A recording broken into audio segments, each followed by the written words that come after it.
shock and outrage from America's closest NATO allies after President Trump falsely claimed they never sacrificed on the battlefield to defend the United States. We've never needed them. We have never really asked anything of them. You know, they'll say they sent some troops to Afghanistan or this or that.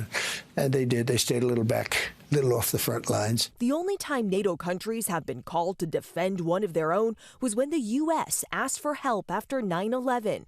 British Prime Minister Keir Starmer blasting Trump's comments. Let me start by paying tribute to the 457 of our armed services who lost their lives in Afghanistan. I consider President Trump's remarks to be insulting and frankly appalling. And a rare statement from Prince Harry, who served 2 tours of duty in Afghanistan.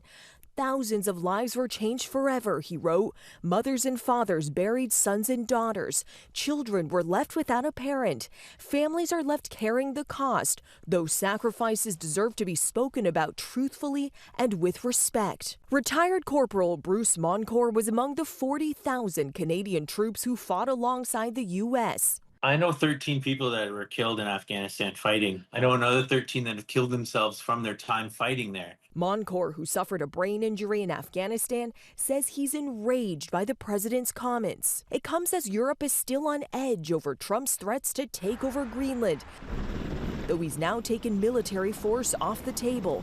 And amid concerns that Trump's fixation on the Arctic territory has distracted from efforts to end the war in Ukraine. Today, officials from Russia, Ukraine, and the U.S. meeting for a second day of talks in Abu Dhabi. All 3 countries together for the first time since the war began nearly 4 years ago. Overnight, Ukraine's President Zelensky says it's still too early to draw a conclusion from Friday's trilateral talks. This as relentless Russian airstrikes continue, Russia carrying out a massive aerial assault overnight in Kyiv and other regions.